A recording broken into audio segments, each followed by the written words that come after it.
ejemplo de valor. Los maestros de Bolivia, como ejemplo de valor. Todos juntos lucharemos la canasta familiar. 100% jubilación, calidad de educación. 100% jubilación, calidad de educación. Fuerza, fuerza, compañeros, nuestra lucha hasta el final. Nada puede detener nuestra marcha nacional. Nada puede detener nuestra marcha nacional. Muy buenas noches y bienvenidos a esta nueva edición de su programa Radio Rebelión, este 10 de julio del 2022. Muy buenas noches, Miguel. Y bueno, Buenas noches a toda la audiencia. y bienvenidos a todos los que nos siguen cada semana en este su programa, ya sea en la versión de la transmisión en vivo como en la transmisión ya por las redes sociales. Bien, el día de hoy estaremos hablando en un hecho. Han circulado las imágenes a nivel internacional, lo que está sucediendo en Sri Lanka, una situación que ya la comentamos anteriormente, pero hubo un nuevo estallido. El pueblo de Sri Lanka toma la casa de gobierno y estaremos hablando un poco sobre el significado de esto. Bueno, un país eh, que ha estado viviendo, digamos, bastantes luchas sociales últimamente. Y bueno, es importante ver y bueno, realmente fue una movilización inmensa que llevó, bueno, a la caída del gobierno, ¿no? Bueno, estaremos hablando sobre este tema de Sri Lanka. También en el tema internacional está la situación que ya venimos anunciando, de la situación que se vive en Nicaragua con los presos políticos y sobre todo, digamos, el hecho novedoso es esta caravana internacional que plantea la libertad de los presos políticos y con distintos dirigentes, representantes de distintas corrientes, compañeros, en nuestro caso, digamos, compañeros que son diputados en Argentina, un compañero que es legislador en Argentina, entre varios compañeros, distintos representantes de Panamá, Colombia, etcétera, eh, se hacen presentes para pedir en Nicaragua la libertad de los presos políticos. Entonces, bueno, en el marco de la dictadura que hay en Nicaragua de Ortega, no permitieron que ingrese esta caravana al país y estaremos, bueno, viendo esta situación. En el tema nacional, bueno, hay varios elementos importantes, sobre todo destacamos las luchas más importantes que se han vivido en estos últimos días.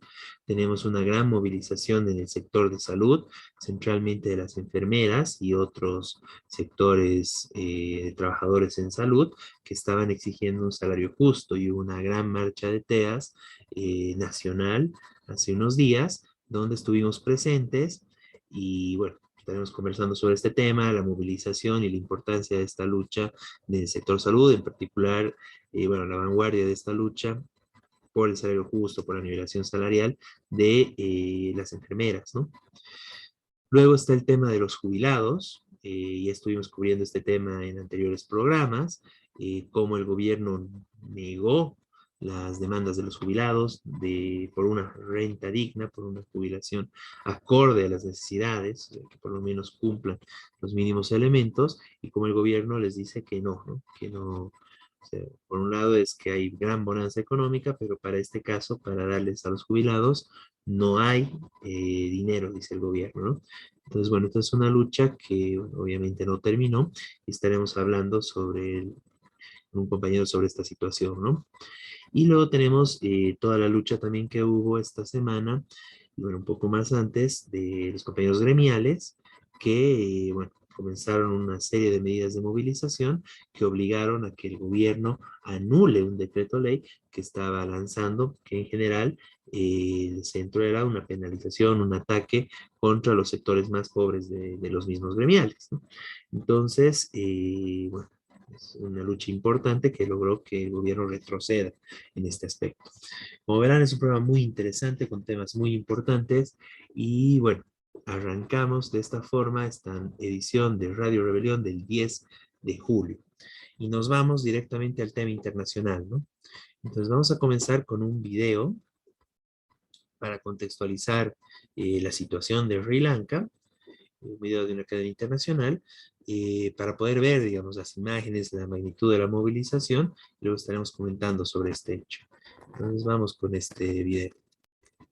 Llegaron de todo el país enojados y desesperados. La terrible inflación que sufre Sri Lanka está dejando meses de escasez de combustible y alimentos. Por ello exigían la renuncia del presidente.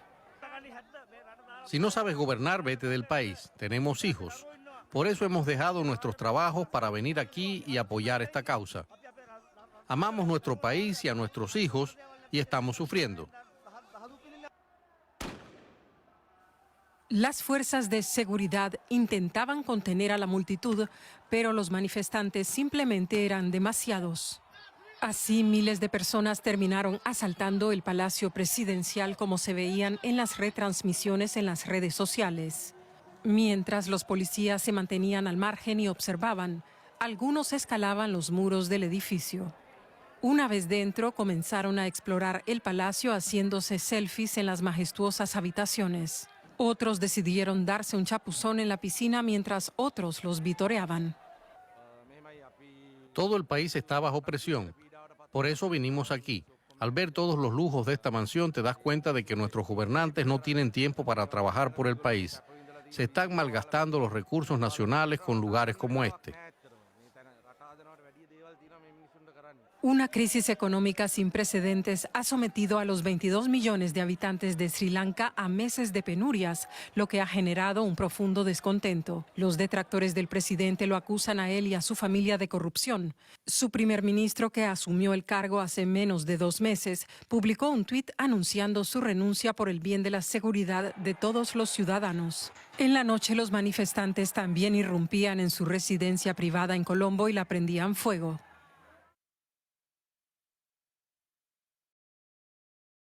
Bien, ahí teníamos las imágenes impactantes de la movilización y toda la lucha en Sri Lanka, ¿no? Entonces, Miguel, ¿nos puedes dar un poco más de contexto y de la situación de esta una gran rebelión popular, ¿no? Bueno, primero ubicar un poquito Sri Lanka, porque claro, desde Bolivia parece un lugar muy extraño, muy poco conocido. Antiguamente se llamaba Ceilán, tiene 22 millones de habitantes.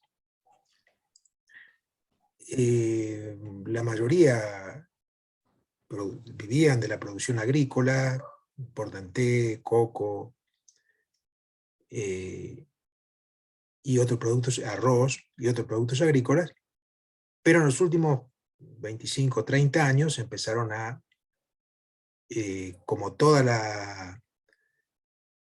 muchos países de Asia, se convirtieron en fábricas de las transnacionales, al servicio de las transnacionales europeas y norteamericanas.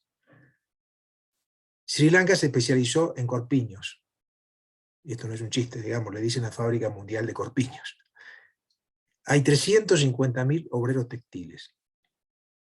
El sueldo que ganan, o que ganaban, porque ahora con la inflación probablemente haya caído bastante en dólares, pero ganaban 60, 62 dólares.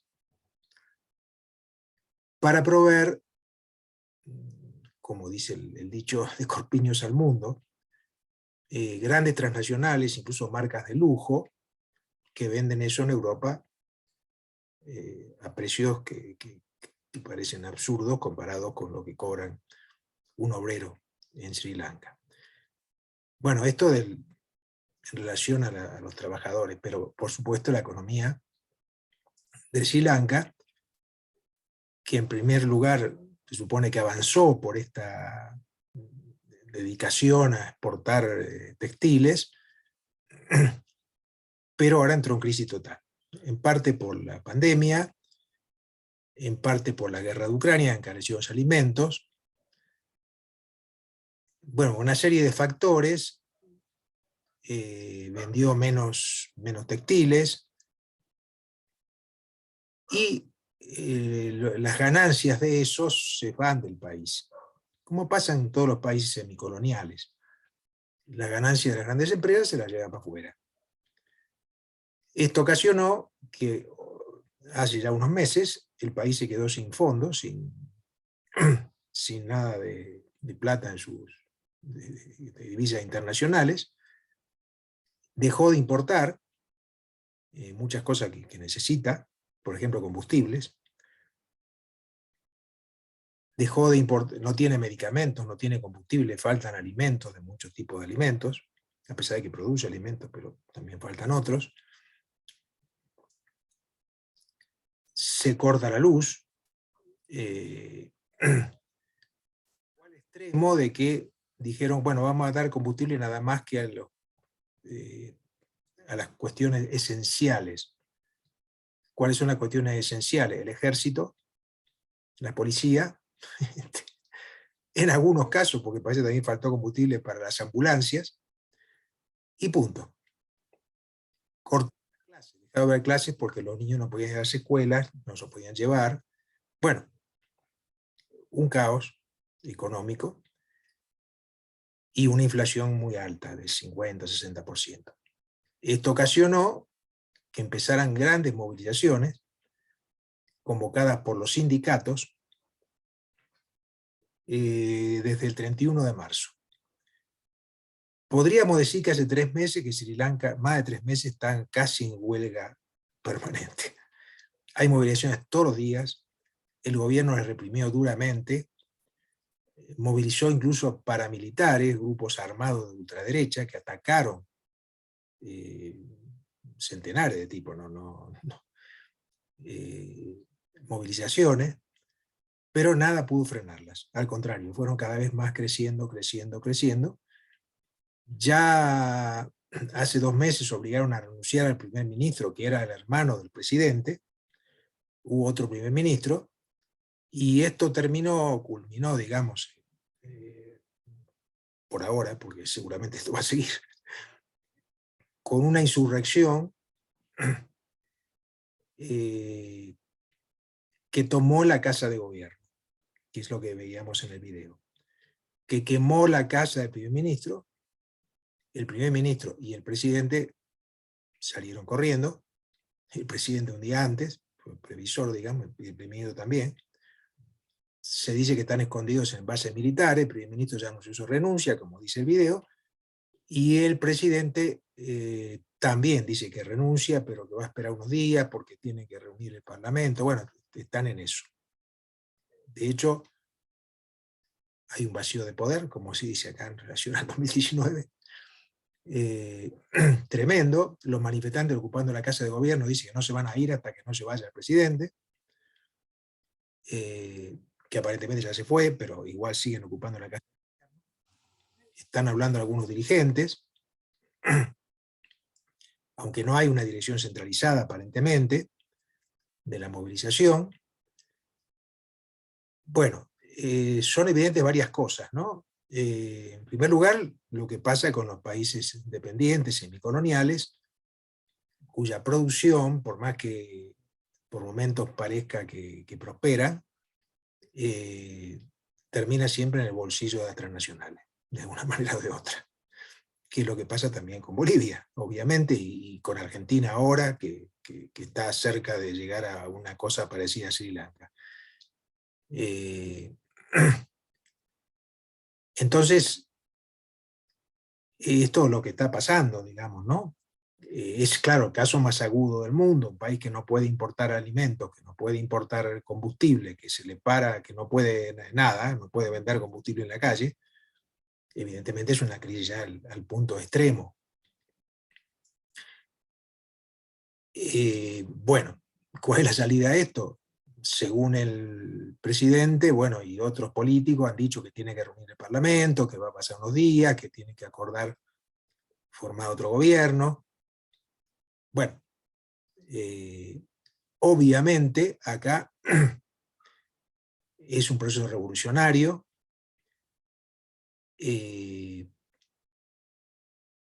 La semana anterior veíamos, la otra semana, lo de Ecuador. Esto todavía es superior a Ecuador. Podríamos comparar con Bolivia 2003, pero fue más lejos porque tomaron la casa de gobierno. Como el Goni escapó el presidente de Sri Lanka. Y bueno, ¿qué viene ahora? Nadie puede hacer un pronóstico más o menos exacto de lo que va a pasar. Sri Lanka es un país además súper endeudado, con China, con Europa, con Estados Unidos. Está pidiendo plata al Fondo Monetario, pero no logra que le dé nada, porque claro, nadie quiere dar nada porque no sabe cuándo puede devolver, y probablemente no pueda devolver nada. Unas últimas medidas que tomó el presidente antes de renunciar fue decirle a los empresarios, bueno, ustedes pueden sacar su plata tranquilos, cosa que ya estaban haciendo, ¿no? Pero porque necesitan comprar insumos y nosotros no tenemos divisas. Bueno, es el desastre total.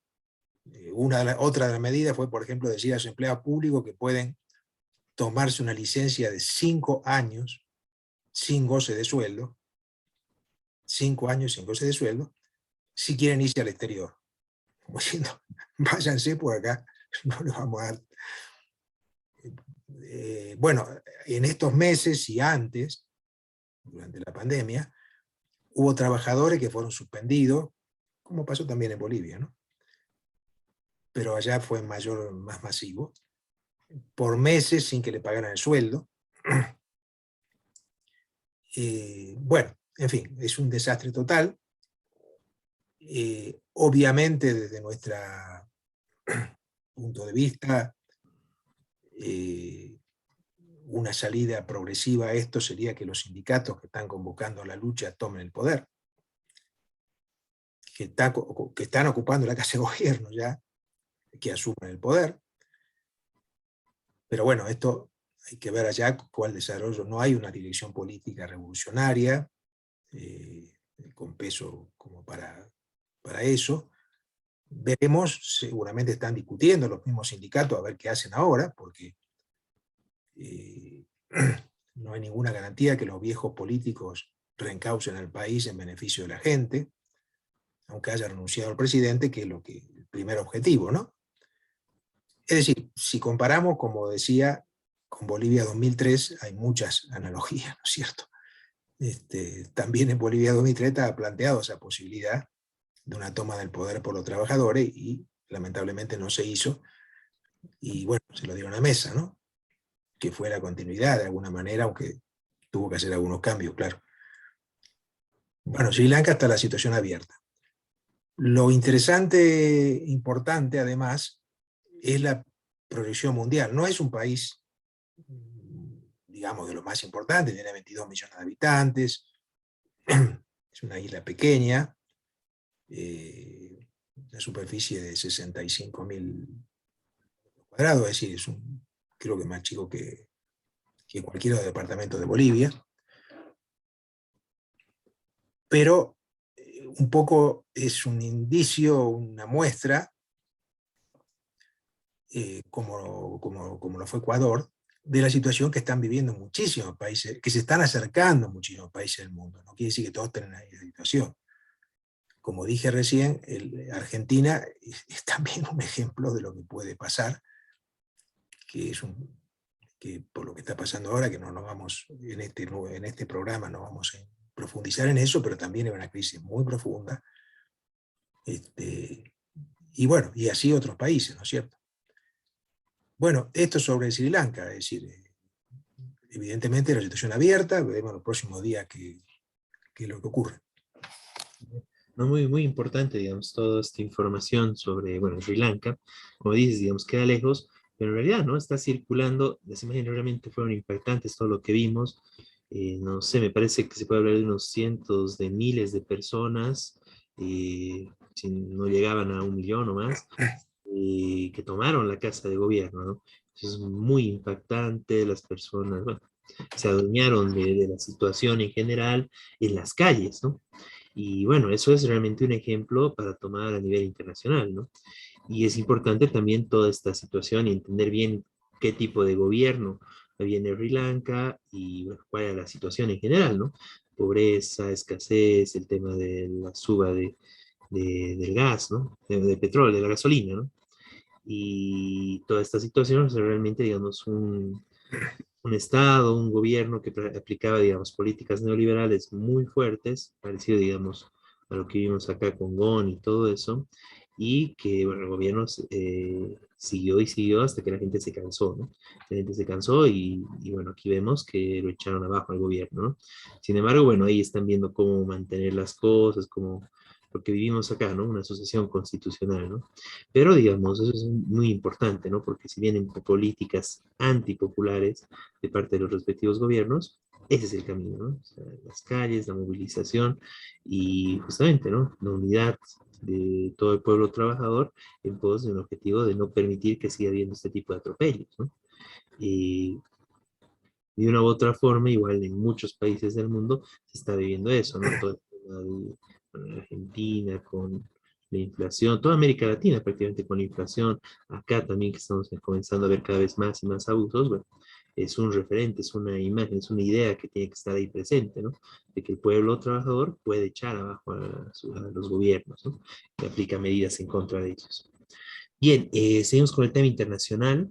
Bueno, justamente en Nicaragua una situación similar, un gobierno bueno, que ya se tornaba muy antipopular y que aplica medidas dictatoriales para reprimir a la movilización, a la lucha, ¿no? Y justamente con, bueno, gran cantidad de presos políticos, y bueno, presos políticos en el caso de Nicaragua, bueno, de trayectoria, bueno, que en su momento incluso fueron parte del sandinismo, ¿no? Que bueno, actualmente se enfrentan entre el gobierno que usurpa esa imagen de los sandinistas incluso, ¿no?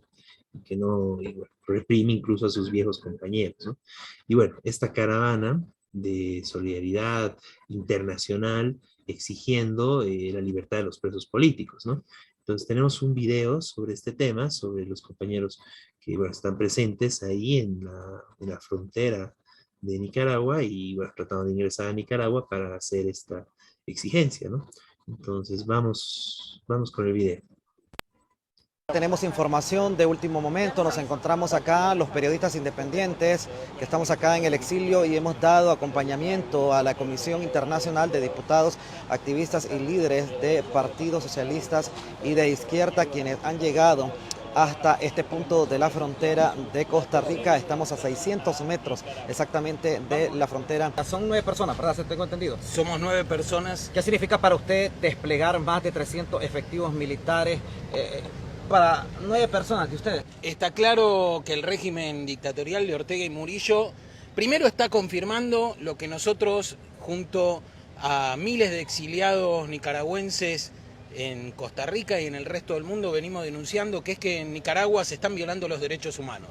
Porque si no nos permiten ni acercarnos a un puesto fronterizo y si han hecho semejante acto de hostigamiento, porque nosotros lo tomamos como un acto de hostigamiento a nuestros derechos también civiles de poder circular entre países, nosotros tenemos toda la documentación en regla, la comisión tiene toda la documentación para ingresar. Si no nos dejan ingresar es porque hay un motivo político. Y ese motivo político es que nosotros, visitando a los presos, confirmaríamos lo que venimos denunciando, que es que en Nicaragua se violan los derechos humanos. En estos momentos me imagino que Ortega y Murillo tienen asesores o están monitoreando estos medios de comunicación.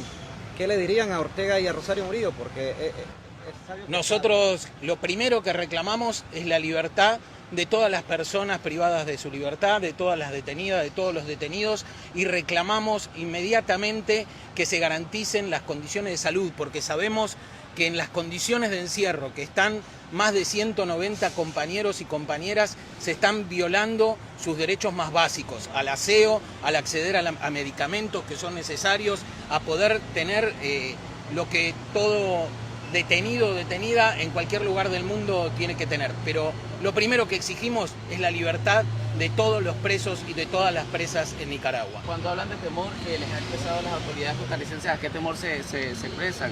¿Podrían ser arrestados ustedes, golpeados por la autoridad? Nos han dicho que hay un despliegue militar, y creo que la comunicación que nos ha transmitido Costa Rica por parte de Costa Rica, que ha transmitido Nicaragua, es clara, que corre riesgo nuestra integridad. Que alguien monte, como han bien dicho acá, para 9 personas un despliegue, ustedes nos han visto todos estos días somos, aparte de parlamentarios, somos militantes políticos, sociales, por los derechos humanos. Solo venimos a verificar esa situación en las cárceles, en las mazmorras que ha montado el régimen dictatorial. Que alguien monte semejante provocación es claramente un ataque a nuestra integridad física. ¡Abajo la dictadura de Ortega Murillo! ¡Abajo! Bien, ahí teníamos las imágenes de, bueno, de toda esta situación. Bueno, Miguel, ¿nos puedes comentar un poco más sobre este tema? Sí, bueno, fue bastante claro Pablo Almeida, que es legislador en Argentina, de la ciudad de Buenos Aires. Fue acompañado por una delegación, hubo una marcha de 50 personas desde el centro de Costa Rica, con diferentes organizaciones, sindicatos, representantes de organizaciones que llegaron a la frontera, y 9 iban a entrar, por supuesto no clandestinamente, iban a entrar legalmente con su documento, como dijo Pablo Almeida, para verificar la situación de los presos en Nicaragua. Bueno, obviamente no lo dejaron entrar, como también expresa. Esto parte, como decía, de una campaña internacional, que hay diferentes organizaciones, y quiero destacar que son organizaciones de izquierda, revolucionarios, bueno, una es Izquierda Socialista de Argentina, pero hay organizaciones también de Costa Rica y de otros países, de Venezuela, porque el régimen nicaragüense es de tipo dictatorial. Como decía Beto, gran parte de los presos que están, los más conocidos inclusive, fueron dirigentes sandinistas. Hay dirigentes que fueron de la revolución sandinista. Hay una mujer que encabezó un ataque a una cárcel para liberar a Daniel Ortega en la época de Somoza, en la dictadura. Es decir, hay héroes de la revolución sandinista que están presos de Ortega. Entonces, esto es muy grave, obviamente es una falsa izquierda, una supuesta izquierda que aplicó planes de hambre contra su pueblo. En el 2019 hubo una rebelión popular que fue sofocada violentamente, por eso están todos estos presos. Y bueno, esta campaña es porque los liberen, porque consideramos que obviamente es injusta la prisión y que merece todo el apoyo internacional, digamos, de la verdadera izquierda. Muy bien, Miguel. Sí, no, realmente es muy importante y bueno, como decía, ¿no? Activistas de derechos humanos, de distintas organizaciones de izquierda, que están ahí, digamos, viendo a ver, en este caso, una caravana para exigir la libertad de los presos políticos y ver en qué condiciones se encuentran, ¿no? Y como se ve, o sea, una barrera total de la dictadura de Ortega que no quiere saber de eso, ¿no? O sea, y que era una delegación de 9 personas, ¿no? De distintos países, de distintas organizaciones, y bueno, el gobierno no quiso que entraran ni siquiera al país, ¿no? No los aceptó y les respondió con, como dicen en el video, ¿no? Con, bueno, todo un contingente militar, digamos, ¿no? Que es obviamente una provocación y una muestra de que realmente se encuentra en una situación de dictadura, ¿no? Que no quieren permitir ninguna, bueno, las más mínimas libertades democráticas incluso se están recortando en el marco bueno, de los planes de Ortega y de su apertura, bueno, total hacia el FMI, hacia hacia el imperialismo internacional y sus intereses, ¿no? Un gobierno totalmente capitalista y dictatorial para imponer esos planes en contra del pueblo trabajador de Nicaragua, ¿no? Y bueno, muy importante esto, Miguel, muchas gracias por eso. Y bueno, vamos a entrar al tema, bueno, a toda la situación nacional.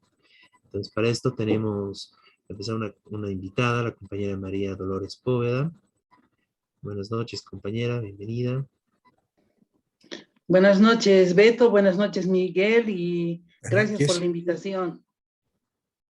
Muy bien, tenemos algunas imágenes. La semana pasada hubo una gran movilización el día jueves a nivel nacional tenemos algunas imágenes de La Paz, de Cochabamba, que vamos a compartirlas. Y bueno, tal vez nos puedes ir comentando, digamos, toda la situación de la movilización. Bueno, centralmente fueron las enfermeras, pero también estaban otros profesionales en salud exigiendo, bueno, un salario justo, ¿no? En términos generales. Entonces, María, ¿nos puedes comentar un poco más? Claro que sí, Beto. En realidad esta no es la primera vez que estamos hablando de este tema. Ustedes ya un poquito están empapados de la situación en el sentido que el nivel académico de la licenciada en enfermería y otras licenciadas pues no son reconocidas, ¿no?, por las autoridades. Y bueno, como Caja Nacional de Salud hemos ido ya adelantando esta situación y estamos un poco a espera, digamos, de una respuesta del actual gerente, pero lastimosamente siempre van divagando, ¿no? Es ahora que Sirmes y por supuesto también nosotros como Caja Nacional de Salud acompañamos el reclamo porque enfermeras somos todas y al margen de la especialidad que tenemos, etcétera, nuestro nivel académico sigue por debajo, ¿no? Es una situación preocupante. En la última pandemia nos llamaron ángeles de blanco, heroínas, etcétera, pero llegado el momento nadie nos reconoce. Es una situación tan difícil que tenemos que enfrentar estas luchas pues en las calles, recurriendo a la sensibilidad de la población, ya que nuestras autoridades, prácticamente ningún gobierno se ha sensibilizado con esto, pues si no nos dan lo que nos corresponde como profesionales de un nivel académico universitario. Hay situaciones que se puede hablar de precariedad, de precarización del trabajo, porque es humillante, ¿no? Hay colegas que están trabajando en el ministerio con ítems de personal manual, etcétera, por tener un trabajo, pero desempeñando sus funciones como licenciados en enfermería, en infraestructuras, pues, deplorables, en situaciones y condiciones de trabajo insalubres, pero seguimos yendo adelante en la lucha, independientemente a dónde trabajamos, estamos unidas las enfermeras y pues nos hemos autoconvocado, si se quiere, para ir en esta lucha, porque lastimosamente ni nuestra institución mayor, que es el Colegio de Enfermeras, pues no nos ha convocado. De manera definitiva estamos yendo por sectores, viendo cómo es que le doblamos el brazo a este gobierno ahora, porque teóricamente se nos reconoce, teóricamente no hay discriminación, pero efectivamente somos discriminadas frente a otros profesionales. Y bueno, pues estamos en esta situación. Hubo la marcha en todos los departamentos el día jueves y el día 12, martes 12, también se está convocando a una marcha ya a nivel nacional. Y por supuesto que vamos a estar acompañando también a las colegas, porque como te decía, pues somos todas enfermeras, ¿no? Al margen de dónde estemos desempeñando nuestras labores, Beto. Aquí tenemos una marcha contundente, ¿no? Realmente no termina la movilización, es una fila de, bueno, igual, miles de trabajadores que estuvieron presentes, ¿no? Esto es acá en La Paz. Sí, realmente impresionante, ¿no? Impresionante. No sabía yo que éramos tantas y fue en todos los departamentos esta convocatoria o autoconvocatoria a la que hemos asistido, pero también esperemos que vaya, bueno, como nosotros quisiéramos lograr a un buen puerto, ya que también a veces hay cierta intromisión o algún tipo de manipulación, porque también es un poquito irrisorio ver hablar a otras personas en nombre de las enfermeras cuando las protagonistas somos nosotras. Y bueno, en esta marcha por lo menos hemos descubierto que nosotras podemos solas, ¿no? O sea, somos un grupo tan grande, tan numeroso, que podemos ir con la lucha, y para que no, pues, 4 personas de por ahí traten de beneficiarse, porque también se mezcla muchas veces lo político con un reclamo que es legal en el sentido de las reivindicaciones laborales de las licenciadas, ¿no? A la cabeza de las enfermeras. Sí, muy bien. Bueno, aquí estamos ya con las imágenes de Cochabamba y realmente, bueno, está este tema, como ustedes señalan bueno, de la necesidad de que se les dé un salario justo de acuerdo a la formación, ¿no? Como profesionales, y que pese a esto, de una u otra forma hay distintos mecanismos mediante los cuales el gobierno, bueno, esto, ¿no? De que les contraten con un ítem de cualquier cosa y que les hagan trabajar de enfermeras, ¿no? Y luego tenemos el tema de, bueno, todo el tema de los consultores, la falta de ítems, los contratos, porque eso también, bueno, eso también escuchamos en otros sectores, por ejemplo, esto es de seguridad social, ¿no? Dependiente del ministerio, pero también en los trabajadores de salud de la caja, en muchos casos están con contratos, y bueno, termina el contrato y ahí acabó, ¿no? Tienen que estar esperando para ver si se les va a renovar un contrato. O sea, realmente una situación de precarización que el gobierno, bueno, el Estado en general, y bueno, y en particular este gobierno ha ido imponiendo, ¿no? A todo el sector, y realmente es una situación donde no se valora al trabajador en general y tampoco su formación, el trabajo que realiza, sino que más bien ahí lo que prima es un interés de, bueno, recortar, bueno, y cada vez invertir menos en salud, ¿no? Y eso, bueno, se ve y realmente está golpeando a la salud de la población. Así es, Beto, en cuanto a lo que es a la Caja Nacional de Salud, sí hay una total precarización porque hay muchísimo personal de contrato y pues ellos tendrían que estar ya con ítem, pero no, es para un poco manipular, incluso al parecer pagan ciertos montos de dinero para ser recontratados porque la gente necesita realmente trabajar y no más evidencia, ¿no? A los dirigentes que estamos al frente también persecución, no nos quieren acallar, no quieren que denunciemos esta situación y lamentablemente pues será porque si tú ves las profesiones que estamos marginadas, somos las que somos mujeres mayoritariamente, ¿no? Posiblemente sea por eso que nos restan importancia y desconocen nuestra verdadera labor. Y lamentablemente pues en lo que es enfermería, no tenemos una ley del ejercicio profesional, que ya deberíamos haber avanzado, pero estamos ahí bajo el paraguas de la ley 3131, que es del ejercicio del profesional médico, y bueno, recurrimos a esta ley porque es el amparo para todos los profesionales de salud ante el vacío de leyes específicas para las diferentes profesiones. Y es una pena que, bueno, siempre hemos estado calladas, trabajando, porque teníamos que estar ahí y bueno, pues ahora hemos despertado y hemos empezado una lucha, no de ahora, ya son varios años que estamos en esto y ahora un poquito con más fuerza, ¿no? Como te decía, nos estamos autoconvocando los diferentes sectores porque no tenemos tenemos un ente que nos aglutina, pero lamentablemente como que estamos en otra situación también, ¿no? Desamparadas. Es María. Miguel. Sí, yo quería, bueno, primero saludar a María Dolores, que es una dirigente importante porque se representa a las enfermeras de la Caja de Salud ante SINRA. Por otro lado, señalar que este es un tema que importa a toda la población. No es nada más que un problema salarial de las enfermeras. Obviamente que en primer lugar es eso, por eso fue la marcha.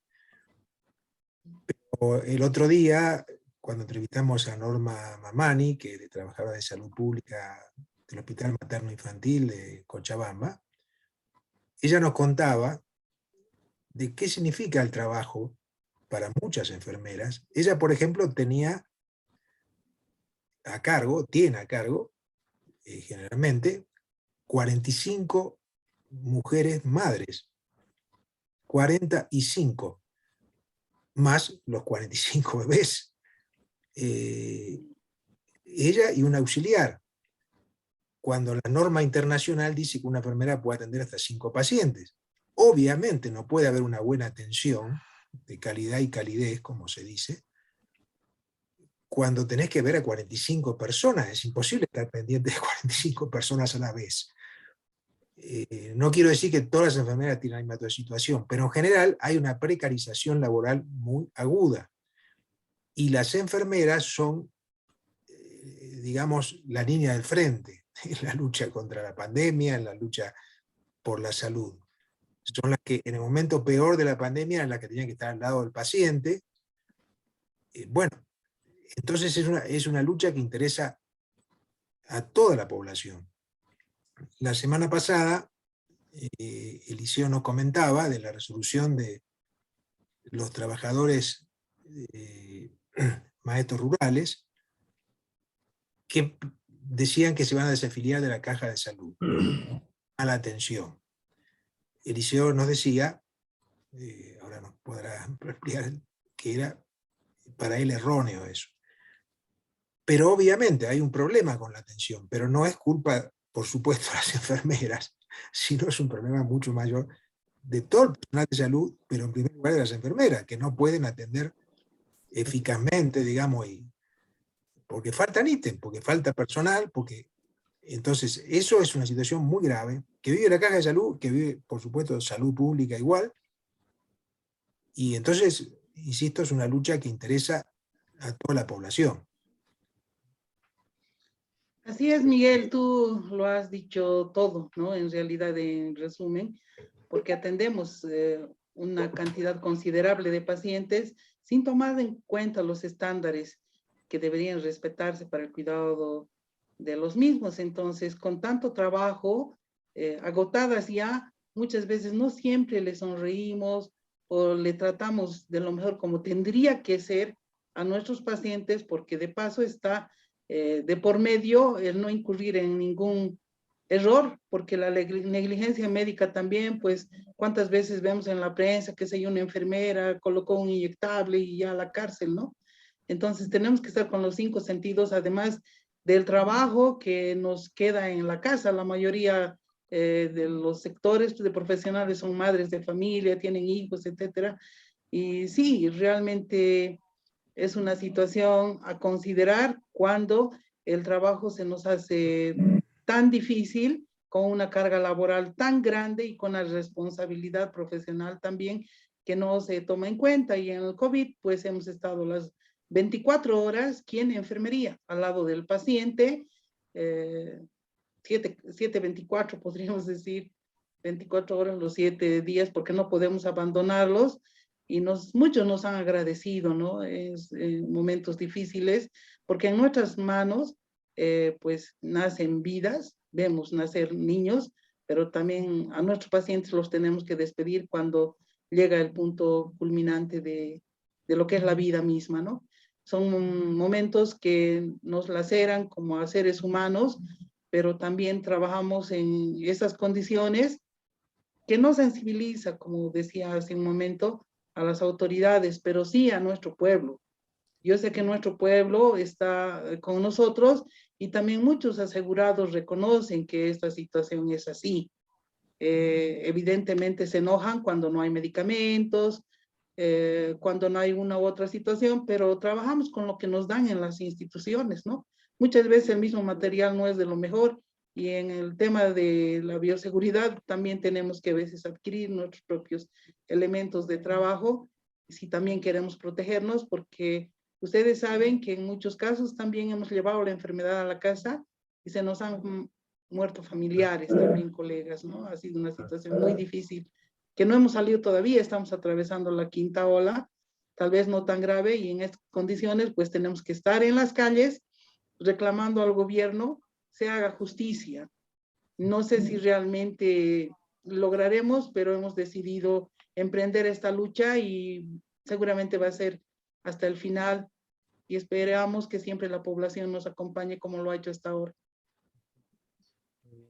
Muchas gracias, María. Y bueno, todo el apoyo a la lucha que están llevando adelante. Y bueno, el 11, 12 de julio, que también habrá movilizaciones, estaremos igual ahí apoyando. Muchas gracias, Beto. Muchas gracias, Miguel. Un abrazo para ustedes y por ser solidarios con mi profesión y las otras licenciadas también que están en la misma situación que las enfermeras, nutricionistas, trabajadoras sociales, fisioterapeutas. Bueno, que emprendimos esta lucha y vamos a seguir adelante sin descansar. Muchas gracias y muy buenas noches. Muchas gracias, María. Buenas noches. Y bueno, otro tema igual que está muy, bueno, que tiene relación, ¿no? Que es el tema de la justa demanda de los jubilados por una pensión digna, ¿no? que bueno, el gobierno igual rechaza todo este tipo de pedidos y es muy importante, bueno, incluso este llamamiento tal vez de unificar las luchas, ¿no? Porque al final son luchas, igual el tema de jubilados atañe a toda la población trabajadora en el sentido de que, bueno, la expectativa es en algún momento llegar a jubilarse, aunque hasta eso, con las consultorías y con los contratos, se está destruyendo la parte patronal y el gobierno. Y bueno, el tema de salud también que está ahí, ¿no? Para el tema de los jubilados tenemos la presencia del compañero Cacho Mancilla. Compañero Cacho, buenas noches, no sé si estás por ahí. El compañero Cacho Mancilla estuvo en el primer piquete de huelga de hambre, estuvo presente y estuvo, bueno, fue parte de toda esta medida de lucha de los jubilados. Ahí lo tenemos al compañero. Bienvenido, compañero. Quisiéramos que bueno, nos cuente un poco de toda la lucha, cómo se sintió todo el proceso con el gobierno, el rechazo del gobierno y cómo se está actualmente, ¿no? Buenas noches, muchas gracias por la entrevista, la cobertura que nos dan para informar lo acontecido durante la huelga de hambre. Yo he estado 10 días en la huelga de hambre, ya por temas de un poco mal de salud.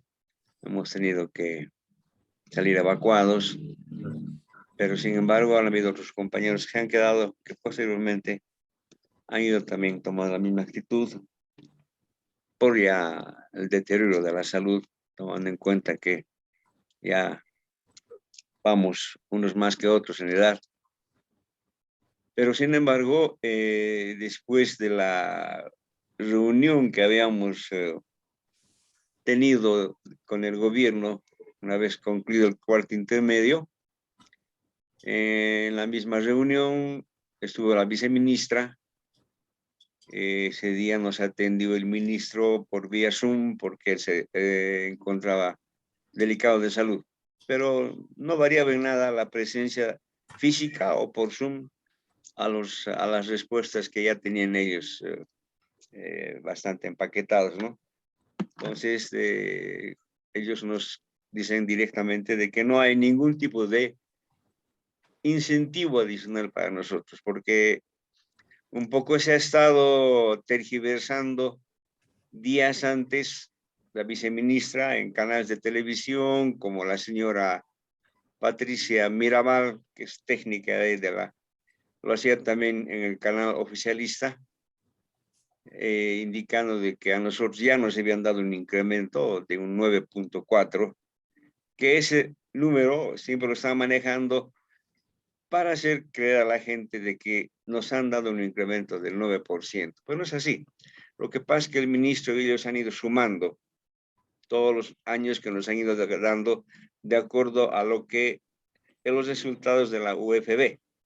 Pero que sin embargo los resultados de la UFB es una trampa para nosotros, ya que son miserables los resultados que van, como el que nos dieron este año del 0.64, 56 creo, o 65. Y bueno, pues es realmente miserable, si vale el término, porque haciendo las ecuaciones, a cada 1000 bolivianos que tiene un jubilado le llega a 6 bolivianos. Pero la mayoría de los jubilados no es el mismo caso, compañero. Entonces le llega 4 bolivianos, 3 bolivianos, que apenas alcanza para el micro de ida y vuelta cuando sales de tu casa.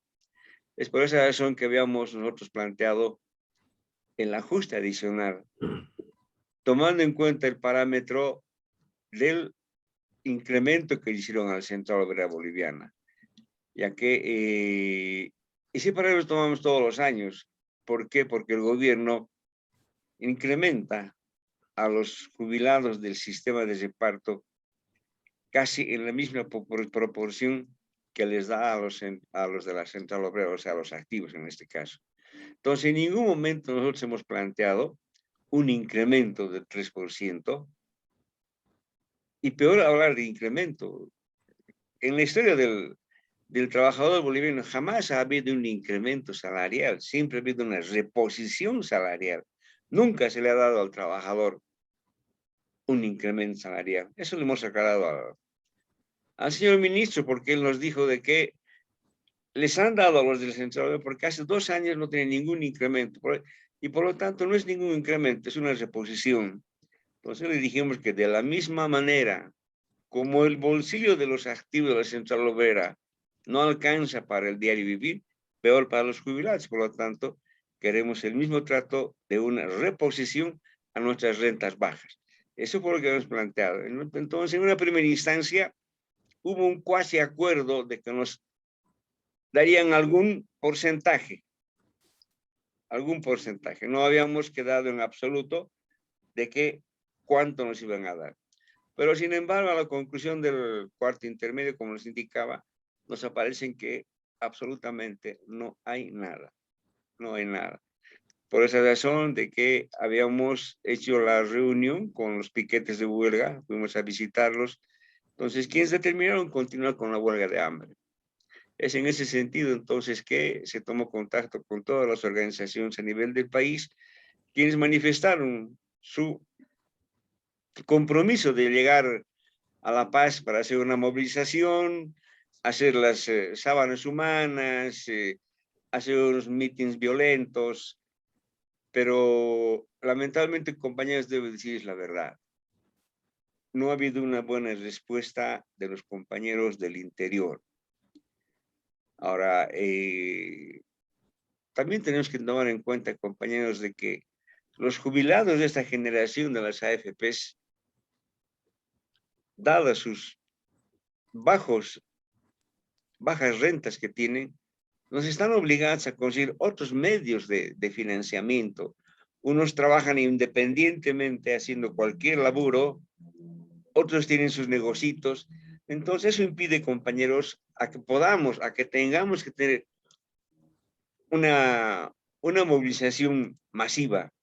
Realmente eso nos perjudica. Además que nosotros tampoco tenemos el descuento como tienen los del sistema de reparto. Los sistemas de reparto, compañeros, ellos tienen descuento mensual de planilla, con lo cual ellos tienen una economía donde pueden movilizar a su gente. En cambio, nosotros, compañeros, no tenemos ese descuento y eso hace, compañeros, de que el mismo factor económico que nos falla, es lo que nos impide poder movilizar a la gente o costearles por lo menos sus pasajes para que vengan. Lamentablemente, compañeros, esa es la verdad. ¿Algo más, compañeros? Y muchas gracias, compañero Cacho. Realmente es una situación muy importante, como se señala. Bueno, es de destacar este rechazo del gobierno a un pedido tan justo.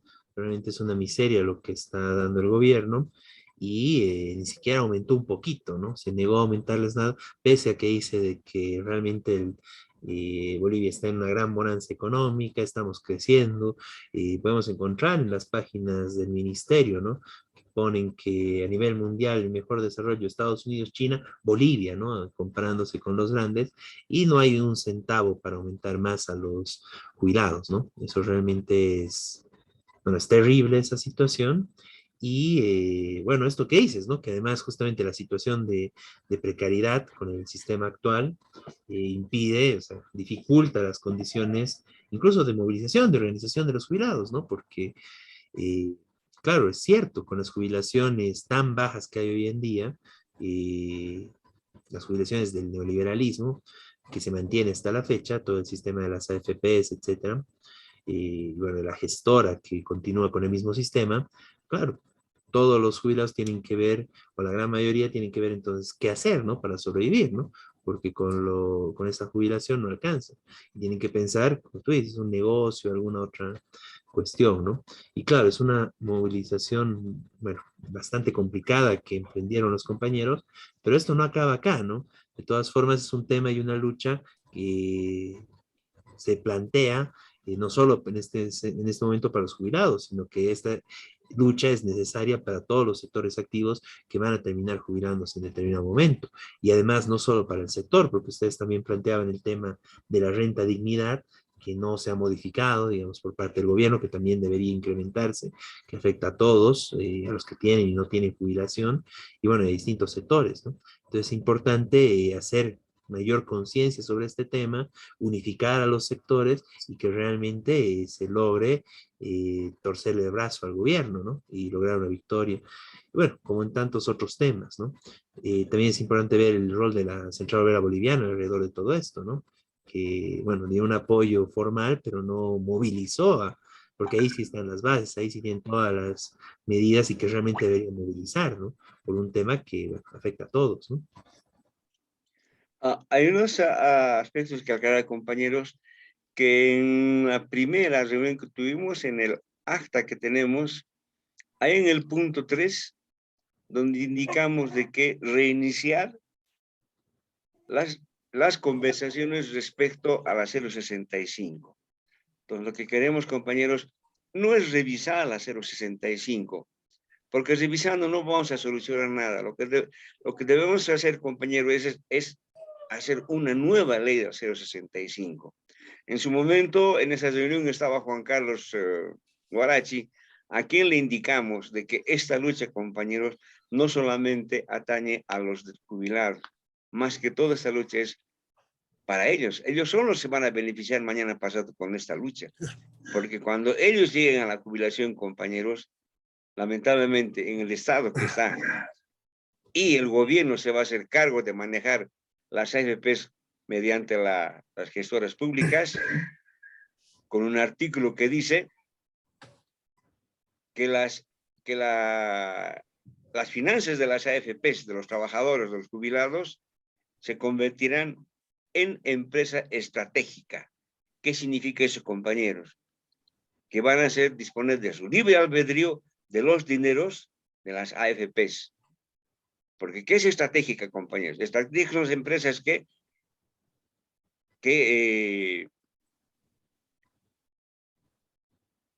explotan para el Estado, como yacimientos, ENDE, Entel, la minería, todo aquello. Nuestros dineros no pueden ser estratégicos, compañeros, porque no está generando plata para el Estado, está generando, ojalá generara, tampoco genera ningún porcentaje de ganancia de todo el dinero que se han puesto los trabajadores en su momento, hoy jubilados. No recibimos ningún tipo de ganancia de las AFPs. Y peor va a ser cuando vayan a las manos de la gestora pública. Entonces, compañeros, todas esas cosas están en tapete. No tenemos fecha para entrar a discutir sobre la cuestión de la 065, porque queremos tomarnos un tiempito más para presentar un buen trabajo, un proyecto, y con aquello, compañeros, obligar a la Central Obrera Boliviana que se siente junto con nosotros, porque desde ya nos ha dicho el gobierno, cualquier conversación para conocimiento de ustedes, cualquier conversación respecto a la 065 tendrá que ser a través o con la Central Obrera Boliviana. Sin ellos no hay nada. Entonces no hay ningún problema, le dijimos al ministro, vamos a sentarnos, que la Central Obrera Boliviana presente su proyecto y nosotros vamos a presentar nuestro proyecto para en base a eso discutir y finalmente ir al cambio definitivo de una nueva ley, compañeros, porque esta ley muy mala, especialmente para los activos de hoy, porque si continúa esto, compañeros, los que se jubilan, será mañana pasado miserable su renta. Si hoy llamamos a las noches miserables, no sé qué podemos decir de ellos, compañeros.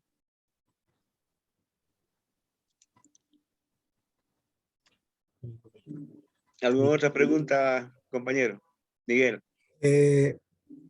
Sí, no, quería, obviamente lo que decís, Cacho, que esto también interesa a los trabajadores activos, por supuesto.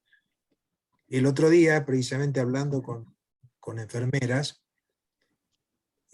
cuando la marcha en Cochabamba, ellas me comentaban que había muchas enfermeras en salud pública, ya en edad de jubilarse, muy mayores a veces, pero que no quieren jubilarse porque van a ganar una miseria.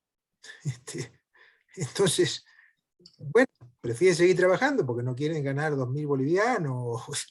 Y eso es un problema, no solamente ahí, sino en el magisterio muchas veces han dicho lo mismo, que los maestros, hay maestros de ya 65 años o más que que no se quiere jubilar, porque, por lo mismo. Entonces es un tema que efectivamente la Central Obrera tendría que tomar, que lamentablemente no lo está tomando. Es más, hay que recordar que hubo un paro general, por una huelga general por el tema ese. Una ley de pensiones digna, ¿no? Claro, que terminó en un pacto, aceptando finalmente la ley esta. Entonces es hora de revisarla, efectivamente, de cambiarla. Así es, Miguel. Lamentablemente, como le dije anteriormente, los activos evidentemente están conscientes de que su pensión va a ser una miseria y por eso no quieren jubilarse. No quiere. Pero si vamos a seguir así, compañeros, ¿en qué quedamos? O sea, van a llegar a cumplir 110 años y recién se van a jubilar. Cuando nosotros estamos luchando, compañeros, de que se cambie la esperanza de vida, hemos planteado dentro del pliego petitorio que tenemos, son 2 puntos importantes que hemos pedido, tanto para el beneficio de nosotros y más que todo para ellos. La modificación del cálculo de jubilación. A los del sistema de reparto, compañeros, les jubilaron con el dígito 15, o sea, dividieron su salario último, dividido entre 15. Entonces, el divisor sale más alto. En cambio, a nosotros nos dividieron entre 25. Entonces sale más poquitito el resultado. Esa es la forma en que nos han engañado, compañeros. Estamos pidiendo ese cambio, porque no pueden discriminarnos de esa manera, ¿verdad? Y lo otro, compañeros, es la modificación de la esperanza de vida, que hoy por hoy nos jubilan hasta los 110 años. Cuando los resultados internacionales, máximo en Bolivia, máximo, ¿cuántos llegan pues a vivir hasta los 90? Son pocos, compañeros. ¿Y dónde va todo aquel dinero? Ellos dicen a un fondo común, pero ¿a quién le consta que hay un fondo común? ¿Dónde está ese dinero de ese fondo común? Que no nos beneficia a nadie, absolutamente. ¿Cuántos ya han fallecido, compañeros? ¿Dónde está ese dinero? ¿Dónde va a parar? ¿Qué tipo de fondo común es el que se maneja? Justamente por eso, compañeros, hemos pedido la modificación de las esperanzas de vida. O sea, son los 2 puntos álgidos en este momento en el que estamos insistiendo. Pero, compañeros, yo les digo, si los activos no despiertan, no salgan de ese letargo, nuestra lucha, compañeros, va a continuar seguramente. Habremos de morir uno tras otro, con la misma idea, el pensamiento de querer cambiar. Muchas gracias, Carlos. Y bueno, una consulta, bueno, seguramente está en una situación también de reorganización y todo. Parecía que algunos compañeros que se fueron sumando después a la huelga de hambre, todavía algunos se quedaron, algunos fueron retirándose. Bueno, es toda una situación bastante complicada, ¿no? Porque, bueno, el primer piquete se retiró, pero, bueno, justamente fueron dados de baja, ¿no? Con la Cruz Roja y todo, ¿no? Pero bueno, parece que hay algunos compañeros que todavía mantienen en algunos lugares. ¿Y cuál será la situación? ¿Cómo manejará esto la dirección? ¿Qué se viene? ¿Habrá más lucha por parte de los jubilados o...? Compañero, el primer piquete no se retiró porque quiso retirarse. Claro, fueron dados de Consta baja. de que nosotros hemos estado, Claro. en la medida que hemos ido deteriorándonos en nuestra salud, entonces han entrado otros compañeros del CEN, que los otros piquetes en La Paz, nosotros en total eran 3. Entonces, esos han ido, no vale el término, no renovando, sino en la medida que entonces otros compañeros han asumido. Claro. Como dije rato antes, ellos dijeron que iban a incrementar los piquetes de huelga, dame todo aquello, pero ya al ver deteriorada la salud de los compañeros, con intervención del Centro Obrera, es que se hace el cuarto intermedio, se levanta la huelga de hambre, se hace un cuarto intermedio para que en la próxima semana se llame a un empleado nacional, se dé un informe pormenorizado para ver cuál va a ser la nueva actitud que se va a tomar dependiendo lo que las bases determinen. Pero yo creo que esta vez, compañero, habrá que ser un poco más más duros, el sacrificio tendrá que ser mucho más para que el gobierno pueda escucharnos a nuestras peticiones. En este caso también la Central Obrera se ha comprometido a hacer otra vez el nexo para abrir las puertas con el ministerio. En la primera reunión, compañeros, hay que reconocer que sí, la Central Obrera a través de Guarachi nos abrió las puertas de la Central Obrera. Eso es verdad, no vamos a desmerecer. Pero el resto es un trabajo nuestro de acuerdo a lo que se había planteado acá en Cochabamba, en el ampliado nacional que hubo, donde se determinó tomar esas determinaciones para buscar lograr lo que estábamos persiguiendo. Pero lamentablemente, compañeros, como les he dicho, el gobierno nos negó absolutamente todo. Entonces, bueno, habrá que esperar este cuarto intermedio, el ampliado nacional, y seguramente el ampliado nacional, bueno, puede salir nuevas movilizaciones, nuevas medidas, un plan de lucha, etcétera, ¿no? Y bueno, está muy bien, ¿no? Y bueno, pero acá lo importante también es eso, ¿no? Se está bien, la COP, como tú dices, incluso es en nexo con el gobierno, porque se lleva muy bien con el gobierno, la dirigencia, y claro, por lo menos dio sus instalaciones, ¿no? Para que puedan estar en la huelga de hambre, etcétera, ¿no? Pero el rol que tiene que jugar la COP no es solamente eso, ¿no? Y no es de nexo con el gobierno, sino la COP tendría que ponerse a la cabeza de esta lucha y no dejar que solo los jubilados se entiendan y vean qué hacer, ¿no? Sino que ellos más bien deberían estar movilizando, y no solo a este sector, sino a todos los sectores, como es tradición en el movimiento obrero. Los trabajadores a nivel internacional es eso, ¿no? Para un sector y los demás sectores, si no hay respuesta, también paran en solidaridad y en apoyo, ¿no? Más aún como en este caso, que es un tema que atañe a todos, ¿no? Y bueno, por lo que estamos viendo, también tenemos al sector de salud en lucha. La idea es eso, ese tendría que ser el rol de la Central Obrera Boliviana, coordinar todas estas luchas y llevar a que se avance, se coordine un plan de lucha general para lograr triunfos, ¿no? Está el tema de, bueno, todo el problema que hubo y sigue habiendo con el tema de los despidos, reincorporaciones que no se dan en el tema, ¿no?, de fabriles, mineros y otros sectores. Bueno, todo eso tendría que estar haciendo la COP, ¿no? Y bueno, y es por eso, digamos, que desde, bueno, desde esta Radio Rebelión y del Partido de los Trabajadores planteamos la urgencia y necesidad de recuperar la COP, de que haya un congreso orgánico y un congreso ordinario para una nueva dirección que realmente defienda los intereses de los trabajadores, ¿no? Y bueno, que no, que se ponga a la cabeza de la lucha, ¿no? Y que no esté ahí mediando incluso con el gobierno, ¿no? Y bueno, eso, ¿no? Como, bueno, desde nuestra posición, ¿no? Y estaremos, bueno, pendientes, ¿no? De qué medidas y qué resoluciones toman más adelante, ¿no, compañero? Y esperamos que, y bueno, estaremos pendientes de que realmente esta lucha pueda generalizarse, distintos sectores puedan tomarla en sus manos y que realmente pueda, bueno, unirse a las luchas y lograr torcer el brazo al gobierno, ¿no? Y obtener un triunfo, ¿no? Así es, compañero. Esperemos los resultados que nos den este ampliado, pero que sin embargo tampoco debemos precipitarnos con esta experiencia que hemos vivido. Lo que queremos, compañero, es tomar contacto con las organizaciones sindicales para explicarles de qué se trata esto, que el beneficio finalmente es para ellos. Entonces, si las organizaciones vivas, compañero, no toman actitud en esto, lamentablemente el gobierno va a seguir con esta actitud hasta las calendas griegas, compañero. Bien, muchas gracias, compañero. Y realmente, ¿no? Eso es lo que busca el gobierno, ¿no? O sea, tenerlas a las organizaciones sin capacidad de luchar, ¿no?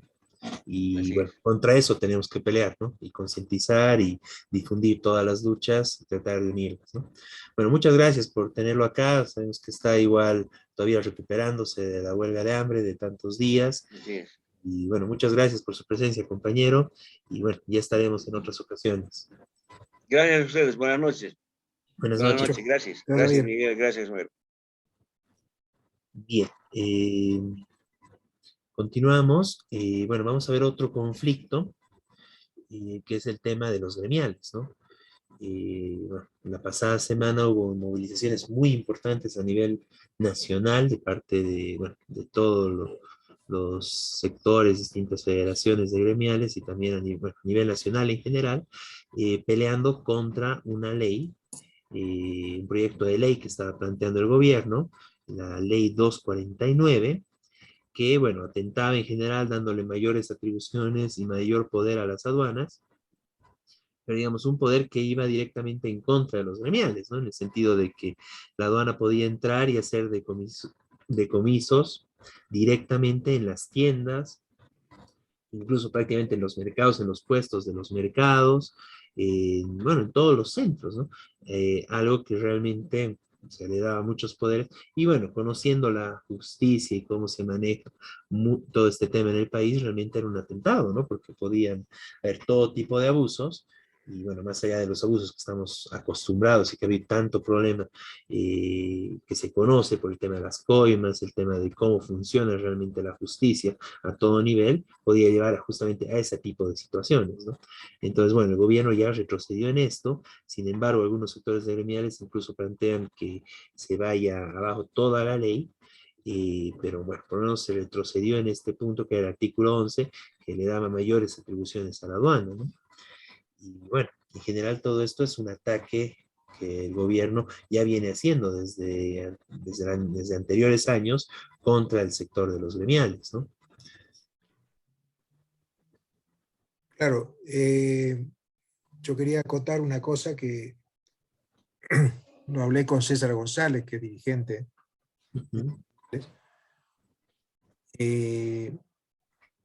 Ellos cuestionan también el sistema impositivo, ¿no es cierto? Porque los impuestos de acá se descargan mediante el IVA, principalmente, sobre los gremiales e indirectamente también sobre la producción campesina. Es decir, se descuenta de todos el IVA cuando los impuestos tenían que caer sobre la gran patronal, sobre los empresarios, sobre los terratenientes, sobre las transnacionales, y no sobre una cantidad inmensa de gente, porque las cifras siempre son relativas, pero se habla de 2 millones de gente que sobrevive, en muchos casos, aunque el sector gremial es muy heterogéneo, hay también grandes comerciantes, grandes contrabandistas, pero en general gente que sobrevive del día a día, vendiendo lo que puede. Y claro, acá hay un problema económico más global, que es el tema del contrabando, que es un tema grave. Y lo que dicen los gremiales, bueno, que lo controlen la frontera. No pueden castigar a un vendedor que vende unas medias que trajeron vaya de qué país, por ahí de Sri Lanka, o un corpiño de Sri Lanka, que antes hablamos. Y castigar a un pequeño vendedor que está vendiendo eso, digamos. Es su forma de sobrevivir. Cuando no se han creado fuentes de trabajo, cuando no se ha creado un desarrollo industrial, y obviamente que el contrabando está afectando a la producción nacional. Porque esa es la otra cara, que el gobierno argumenta que no, que el problema, lo cual es cierto. Pero también hay que decir que los contrabandistas pasan por la frontera como lo más tranquilo, porque en general tienen nexos, como casi todo lo ilegal, de grande escala, porque tienen nexos con instituciones oficiales, como pasa con el narcotráfico. Es decir, entonces ellos pasan tranquilos la frontera con camiones, con de todo, digamos, ¿no? Desde papas hasta productos electrónicos, productos de alimentos de Argentina. Y bueno, si no controlan la frontera, no puede castigar a un pequeño vendedor. Ese es el punto básico de esta demanda, además del tema impositivo que no estaba en esta movilización específica, pero que viene de hace años, ¿no es cierto? Que no pueden cargar todo el peso impositivo sobre los pequeños vendedores. Es un problema social grave que haya tanta cantidad de gente. Cuando uno entra a un mercado, a veces da la impresión que hay más vendedores que compradores. Decir, bueno, ¿cómo hacen toda esta gente para sobrevivir? Gente que pase 12, 14 horas por día trabajando para ganar muy poco. Esta es una realidad y es un problema social grave. Justamente, el gobierno dice que hay poca desocupación, que no hay desocupación en Bolivia. Bueno, esto es discutible, porque si hay tanta gente que vive vendiendo, el caso más extremo, los vendedores ambulantes, es porque no tienen otra forma de sobrevivir, porque no tienen un trabajo digno, ¿no es cierto? Entonces la única forma es esa. Y entonces el tema es más estructural de la economía, ¿no es cierto? De que no pueden castigar, digamos, a ese sector. No, esto que dices es muy importante, ¿no? O sea, y los policías, y se ha encontrado, ¿no? Policías que están metiendo autos robados y Claro. pero eso, bueno, me van a decir de que no están ligados con el contrabando, bueno, para no meternos con el narcotráfico, ¿no? Pero bueno, con el contrabando es impensable que si meten autos robados, no metan productos de contrabando. Y además, ¿no? Igual hace algunos meses, y bueno, varias veces ya pasó, ¿no? Que detienen a militares bolivianos en Chile por estar con temas de contrabando, justamente, ¿no? Entonces, ahí está, digamos, los grandes contrabandistas, ¿no? Y claro, sería una barbaridad de que estos grandes contrabandistas van, se deshacen de la mercadería, la venden toda, la reparten toda en pequeños comerciantes, como tú dices, los que viven al día, y estos pequeños comerciantes, bueno, va el gobierno y les decomisa a ellos, ¿no? Entonces el gran contrabandista, feliz, ¿no? Todas sus ganancias garantizadas, pero, y al pobre, al que vive al día, al que está vendiendo, no sé, cualquier cosita en la calle hasta altas horas de la noche o las mañaneras temprano en la mañana, bueno, ahí iría el gobierno a quitarlas, ¿no? Ahí va la aduana y les decomisa, claro, a los más pobres, ¿no? Y a los ricos, a los grandes contrabandistas, ahí, chochos, felices, protegidos, bastante ocultos y, como tú dices, ligados con las instituciones del Estado boliviano, ¿no? Policías, militares, claramente, con evidencias y con varios elementos que han ido pasando. Y bueno, eso es, ¿no? O sea, realmente es muy importante que, bueno, sea derrotado y se haya tenido que retroceder el gobierno en esto, pero bueno, sigue habiendo observaciones sobre esta nueva ley, y bueno, lo que tú dices, ¿no? El tema de la forma impositiva en el país, ¿no? O sea, el IVA, que al final termina cayendo en todos, o sea, en todos, desde los consumidores, las personas más pobres, y mientras que el impuesto a las utilidades empresariales no afecta mucho, ¿no? Y la recaudación y la línea del gobierno y la propaganda en general de recaudación del gobierno y de impuestos es eso, ¿no? Obligar a que distintos sectores se formalicen, ¿no? Incluso tenemos todo el tema que pasó con el comediante, que, bueno, y ahí atacando al gobierno, ¿no? Que no molesten y todo, ¿no? Bueno, retrocedió también el gobierno con ese chiste que iba en contra de ellos. El problema es ese, ¿no? O sea, aquí los grandes no pagan impuestos y los impuestos y la gran recaudación que hace el gobierno es con los chicos, ¿no? ¿Acaso paga impuestos las personas más ricas del país que están con la agroindustria, los grandes ganaderos, los grandes industriales? Pues es mínimo lo que pagan de impuestos y centralmente más bien el gobierno les está viendo cómo premiar, ¿no? Lo que veíamos en anteriores programas con liberación de importaciones para tal o cual cosa, para agrotóxicos, etcétera, la subvención del diésel.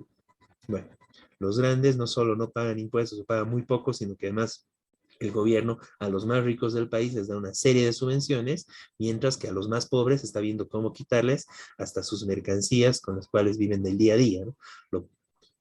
El corpiño de Sri Lanka que lo pueden vender para cualquier fiesta, Año Nuevo, etcétera. Bueno, eso quiere quitar el gobierno, ¿no? Realmente, bueno, es la situación, justamente es condenable la política del gobierno y, bueno, la solidaridad con los compañeros gremiales que se movilizaron y, bueno, y que siguen analizando y discutiendo esta ley que está planteando el gobierno, que es básicamente para regular más todo este tema y que muy probablemente están viendo cómo recaudar más a costa de la gente que vive al día, de los sectores más pobres, ¿no? De un sector, bueno, como es el de los gremiales. Pues bien, de esta forma vamos concluyendo el programa del día de hoy, de este 10 de julio del 2022. Este es su programa Radio Rebelión. Muy buenas noches, Miguel. Buenas noches a todos. Muy buenas noches a todos los que nos siguen.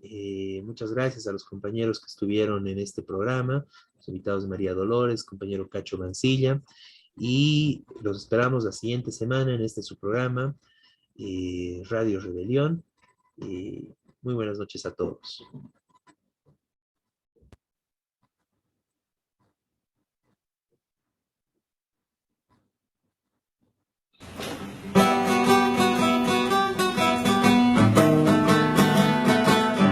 Desde oriente y occidente de los valles marchan ya los maestros de Bolivia como ejemplo de valor. Los maestros de Bolivia como ejemplo de valor. Todos juntos lucharemos la canasta familiar. 100% jubilación, calidad de educación. 100% jubilación, calidad de educación. Fuerza, fuerza, compañeros, nuestra lucha hasta el final. Nada puede detener nuestra marcha nacional. Nada puede detener nuestra marcha